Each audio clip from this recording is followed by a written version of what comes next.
Ocala's information station, 1370 WOCA. Ocala.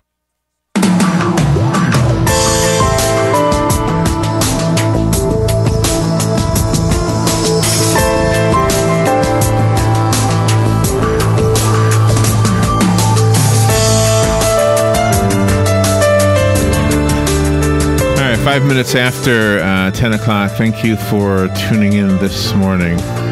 Do you know, in 1977, I was out in California, and my home at the time was New York, and there was a story coming out of New York about a serial killer.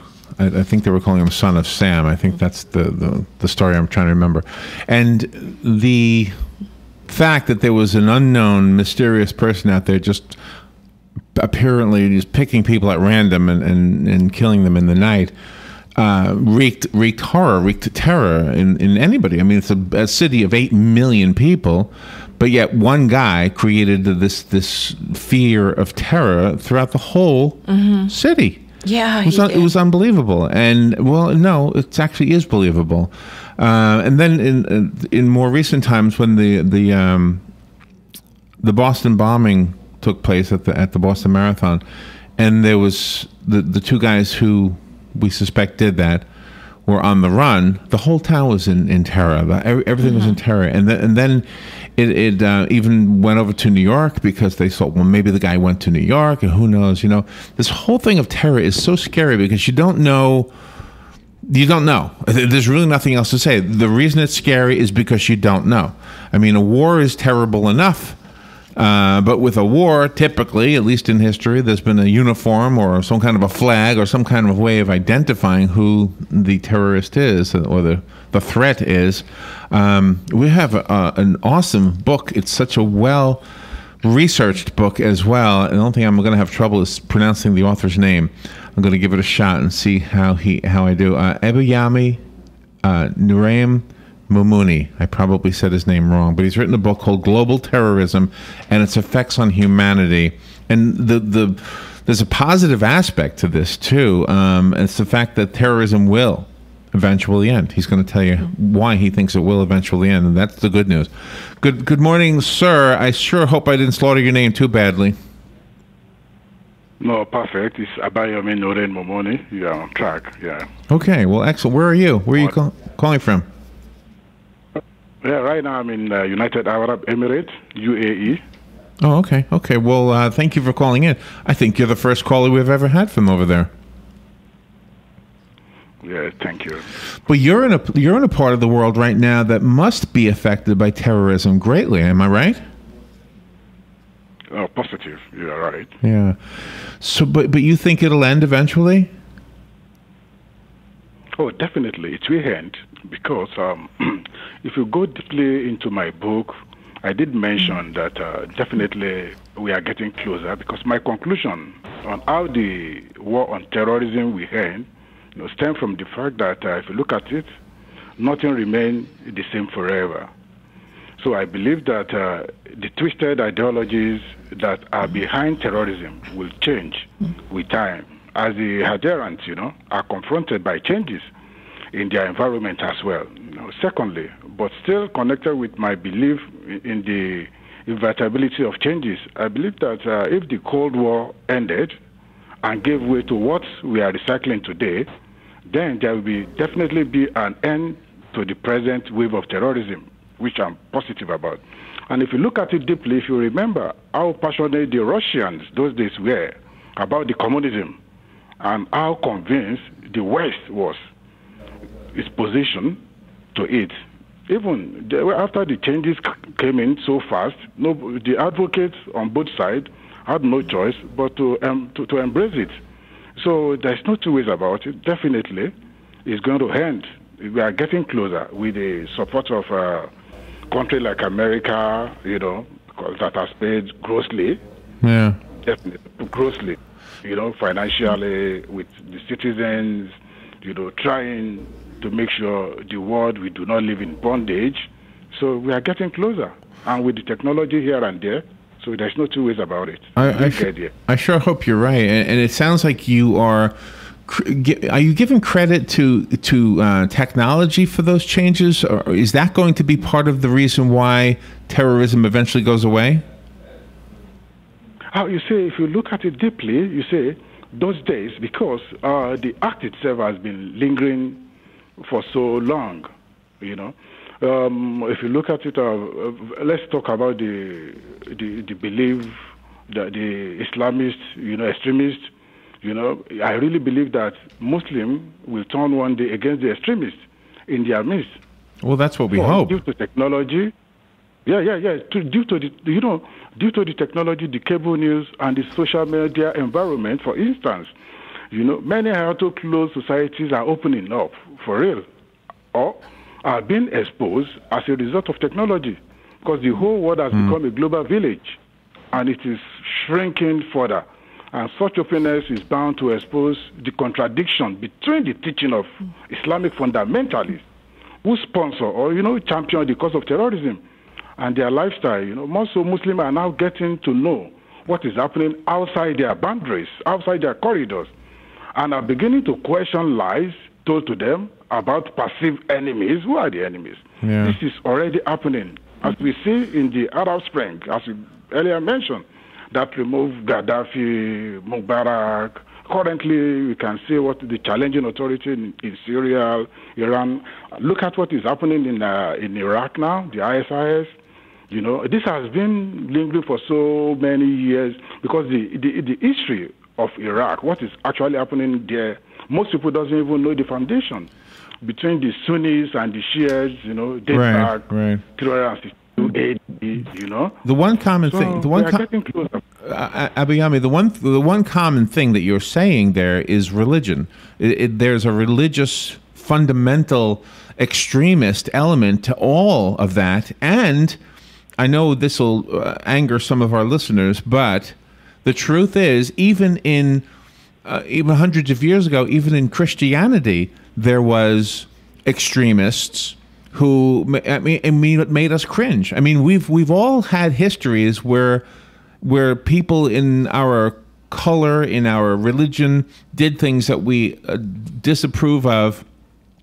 But in Islam, they're going through it right now. We went through it a couple hundred years ago. Yeah. You see, that's part of my book. I brought people very closer, creating awareness to others about the danger and the riches of terrorism, because it's what I hope to accomplish writing this book. In other words, meaning that question itself answered in my book until, if you look at it vividly, until quite recently, many in the Africa region do not know what terrorism is until the occurrence in Europe and in America started bringing it home. In fact, until 9/11, many people in Africa did not know anything about terrorism. The ignorance was there, and it is not an excuse, ignorance in law. Terrorism will not stay away from this part of the world, believe me, simply because the possible and prospective victims do not know about it. And the fact remains that terrorism is a global issue, you know what I mean? And it is not more native of one region than another. And in addition, it is as old as human race. So we need to understand that very, very well. So I thought I should write my book, Global Terrorism and Its Effect on Humanity, to draw people's attention to its variation in their midst and the extent of its existence, everywhere. Yeah, Abayomi, my notes indicate that your father was Muslim, your mother was Christian. So obviously, in your family, you actually had two of the elements that are often fighting with each other in the world. And here in America, we have plenty of Muslim people who are just really good people, and I'm sure that they look at the extremists is what I want to say, and I'm sure that they are cringing at the fact that we've had in the studio. Oh my gosh, I have so much I want to talk to you about. Can I put you on hold just for a second? We've got to go to a commercial break. Okay. Abayomi Nurain Mumuni is on the phone. His book is called Global Terrorism and Its Effects on Humanity. We do need to take a little break, and we'll be right back. Such a fascinating topic. I love the fact that he's optimistic that terrorism will eventually end. That's the part I love about this. But understanding it, he's in the United Arab Emirates right now. Emirates. We'll be right back. The weather is brought to you by myfwc.com. Safe boating is no accident. For today, sunshine mixing with clouds. There will be a thunderstorm around during the afternoon and evening hours as usual. The high 89 to 93. And partly cloudy overnight, low 72 to 76. Tomorrow, times of sun and clouds with a thunderstorm mainly during the afternoon and evening hours. The high tomorrow 88 to 92. And for Saturday, times of clouds and sun with a shower or thunderstorm, especially in the afternoon. The high 87 to 91. From the Florida Weather Center, I'm meteorologist Joe Lundberg. Hey, Matt, I know Sunrise Automotive does auto stuff, but I need some tires for my truck. Can you recommend someone? Yes, I can. We do that. No, I mean I need them installed and balanced and all that. Yep, we do that. Well, my son needed his windows tinted. Yep, we do that. I need my too. seat replaced. Yep, we do that too. I need a new roof line, a new spoiler, and a new trunk. We can even do that too. Okay, I get it. I suppose you can also do a radio show too, huh? Well, as a matter of fact, join me every Monday at 10 for auto repair with personal care here on The Source. Of course you do. Now is the time to take advantage of Florida Credit Union's CD specials. Our 36-month CD comes in at 1.26% APY. A 24-month is working for you at 1.0% APY. And our 12-month at 0.75% APY. All CD rate specials require $10,000 minimum. With friendly service and rates like these, it's not hard to see why Florida Credit Union has your CD options covered. Florida Credit Union, connecting your money to your life. Call 352-237-8222 for more information. Must act by 1/15/14. Good credits, bad credits. It's none of our business because we're not an auto dealer. We're not a bank. We're not your mother. We're OCalaForSale.com. Marion County's marketplace for cars, trucks, and SUVs. We've got thousands of sellers standing by to take your call. No middleman. But hurry, don't walk, don't run. Just sit down and log on to OCalaForSale.com. Prices and inventory change daily. Offer does not include dealer upcharge. Undercutting, rust proofing, factory surcharge, or delivery fee. See website for details.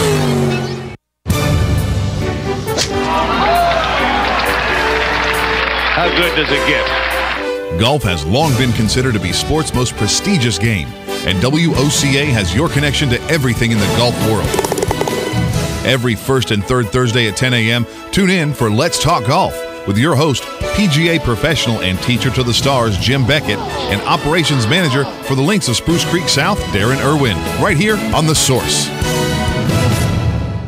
Hi, I'm Yvette, and I'm here to tell you a few things about ABC Fredericks Appliance. They sell not only new, but used guaranteed appliances. When you call ABC Fredericks Appliance, they will provide service on what they sell and any appliances that you own. ABC Fredericks Appliance is located in Bellevue, right over the railroad tracks. Call 352-629-5181. That's 352-629-5181. That's 352-629-5181. ABC Fredericks Appliance. All right, thank you. 18 minutes after 10 o'clock. Thank you for tuning into The Source, WOCA. The book we've been talking about is titled Global Terrorism and Its Effects on Humanity. It is written by Abayomi Nurain Mumuni. He is in United Arab Emirates, and he is a global terrorism expert and a political activist in Nigeria. He is the recipient of the Exemplary Politician of the Year Award from the Nigeria Union of Journalists, and the immense contributions to the Upliftment of Islam Award by the Ansar ud Din Society of Nigeria, and the Dr. Kwame, boy, I have a hard time with these words, Nkrumah African Leadership Award from the Kwame Nkrumah Centenary Foundation. Holy mackerel, I'm having a hard time with these words, Abayomi. All right, we're back on the air with you. Well, so far, I like what you're saying. Do we have to compromise in any way our lifestyle in order to battle terrorism? No, not really at all. That, we're talking of negotiating with terrorists sometimes. You know, there are certain aspects, like having anything at stake with terrorist group, holding one person ransom. So that comes in where we negotiate. But people disagree that negotiating with terrorists is uncalled for. You don't negotiate with terrorists. We have two ways handling things like that. The question is being addressed further in my upcoming book, which is going to be Demand by Terror, because it's becoming obvious that without negotiation, not much can be achieved, take my word, by any authority in their fight against terrorism. So far, the only option I have identified as alternative to negotiation is a military strike, and by which sometimes the authority will end up being accused of one crime or the other. Take Nigeria, for example. It happened a few months in Nigeria when the government effort to destroy Boko Haram, the terrorist group, right, for instance, out of eagerness to strike the terrorist group, but at the end of the day, collateral damage touches many civilians to the extent that the civil rights organization accused the Nigerian government of massacre in Bama village, one of the village. Violence begets violence. In the upcoming book, that's my upcoming book, I went deep down on that. So for us to negotiate sometimes, we just have to throw the dice on the table. And a very good example, if you look at what happened in Afghanistan with the American soldiers that were released, they almost be exchanged by barter. Okay, like in Nigeria now, we're having 200 and something girls being kidnapped by Boko Haram. Right. So what do we do? Do we have to negotiate or do we have to go militarily? If we should embark on that sojourn with military strike, definitely we may get rid of those kids with them or we negotiate. So all we need to do, we have something at stake. We just have to. Normally on a good day, we don't negotiate with terrorists, but there must be something on the table for us to negotiate with. So most people said the terrorists are not visible. Well, they are not visible, but there's one way or the other we can communicate with them through the media. Sometimes it might be positive, sometimes it might not be. So negotiating with terrorists doesn't mean that we are giving up. No, just for us to save lives sometimes. You know? Okay. Well, let's talk. Let's talk about the Boko Haram group and the kidnapping of those girls. In my mind, that act of terrorism is actually supported by people who will be the ones who eventually pay to have sex with those girls or to own those girls for whatever reason they want. They have this bargaining chip. They're taking human lives, and they're actually capitalizing on people's immorality, and that immorality actually funds terrorism. Oh, yes. You see, if you look at it deeply, we have different types of terrorism, which we have the bioterrorism, we have the cyber terrorism, we have eco-terrorism, we have the state terrorism. So, you see, most of this, like, if you look at my book, the introduction chapter of chapter 3, I ask if targeting the innocent can be justified. And the answer is no. But then I quickly draw back attention to the fact that this might not be a necessary question to ask, rather than we should ask what motivate the terrorists. And the answer is just list of justification, ranging from religious to social to political, because when the terrorist is motivated by any of these, he is convinced that, okay, his actions are justified, no matter how innocent we may think the victims are. In fact, to the terrorists, the government and those who support it are terrorists. And the point remains here is that as far as the terrorist is concerned, you know, his actions are justified to them. But as far as the rest of our concerned, there can be no justification for any type of terrorism. So definitely you are very right, because there is no way a terrorist can operate without an external support as well. And when I say external support, like what is happening in Nigeria, I can assure you that majority, with my research and my academic background, majority of this group, they are not Nigerians. These are cross-border terrorists. Really? They're not Nigerian? Oh, yes. Really? No, majority of them are not. Okay, let's go back to the Al-Qaeda in Yemen. Right. They are not Yemenis. They are not Yemenis. Most of them migrate from one country to another because they are being isolated. They believe they are having fun. So, right, and this is the problem we had after September 11th. The problem we had was that we knew that the terrorists were not necessarily following orders of any particular government, but at the same time, if those terrorists were harboring themselves in a country, whether it was Afghanistan or Pakistan or anywhere. Mm-hmm. If they were being harbored there, then we had no choice but to go in there. That's it. That's exactly what I'm saying. You see, because if you look at the modus operandi, the way the terrorist group get together, you will never see them in a city, rather than being in border of one country. then we have to look at it deeply because we have group called themselves freedom fighters, and we have terrorist group as well.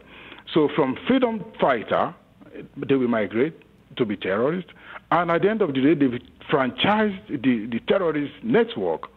So going there, we take the war to them, and that's the way we can go about it, which America has been doing, trying to rescue the world from living in bondage, So the Boko Haram issue, they are not purely Nigerians. These are cross-border terrorists looking for where they can abort, which they are within Cameroon. And the Nigerian border is so vast, very, very, very vast. We are sharing border with Chad, Niger, Cameroon, Republic of Benin. So people can come in, do whatever they want to do. Because in Nigeria, you know your neighbor. Like the guy that claimed to be the head of Boko Haram. Right. Definitely, if it's from one local government, people will have come out. We know the family of this man. We know the cousin of this man. So these are just cross-border terrorists. So what? So how do we fight? But how do we fight them then? How do you fight them if they're not? I mean, if they're renegade in the way you describe. Yeah, the solution for Nigerian government is first and foremost, they have to shut all their borders down. If you want to come to Nigeria, you come through the seaport. Once they shut all the border down, then they can go in. But first and foremost, they still have to negotiate to get those kids out before they will embark on airstrike or military strike. They need to negotiate and make sure they recover those girls. Yeah, yeah.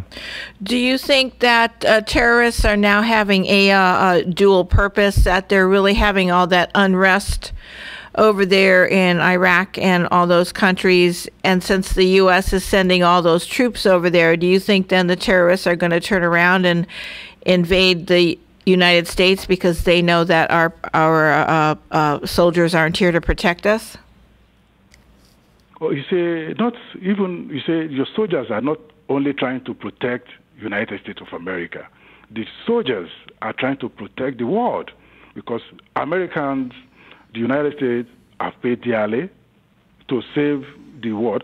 If you are talking of Iraq, you see the problem of Iraq is not today's problem. It has been lingering for so long because the disagreement is very obvious. It's between the Sunni and the Shia, and dated back as far back as, I think, 632 AD, when the two main Muslim groups split over who should lead them after the Prophet passed on. And if you look at it now, fast forwarded back to 2014, and the struggle is still about religion, politics, boundaries. And if you look at it, the vast majority of the world, maybe 1.6 to 1.7 Muslim are Sunni. In countries like Egypt, Saudi Arabia, Jordan, Turkey, Syria, Qatar, United Arab Emirates, the Shia Muslim are actually very tiny minority overall. But in Iran and Iraq, they have Shia in charge. And the terrorist group in Iraq has been making headlines in recent weeks for their brutal attack. If you look at it very well, in Iraqi city, the group want to create Sunni Muslim states governed by Sharia law. Yeah, and right now, sure do, yeah. They are, and if you don't, we need to be very, very careful because their goal is regional. But if you look at it deeply, they might decide to franchise, to export the terrorism around the globe. Sure, so they're pretty good at recruiting too. Right. We're just about out of time, and I want to make sure that people know how to get the book. The book again is called Global Terrorism and Its Effects on Humanity. Do you have a website, and is the book available online and in the bookstores? Yeah, the book is online, Amazon, yes, and then the company carrying is Atlas Book in America, Atlas Book, but we have it on Amazon, Kindle, so, and few of the bookshops should be having it pretty soon. Okay, all right, and Abayomi, Nurain, Mumuni, I apologize if I've said your name wrong the whole time, but Robin did spell it right on our website, and I tell that to our listeners so that they will be able to look you up and look up the book as well. Fascinating subject, and I'm so glad that you were on today to talk about it. Again, it's called Global Terrorism and Its Effects on Humanity. Abayomi, thank you for being on the air with us today. I appreciate it. Thank you very much. All right. We need to move forward. We'll be right back.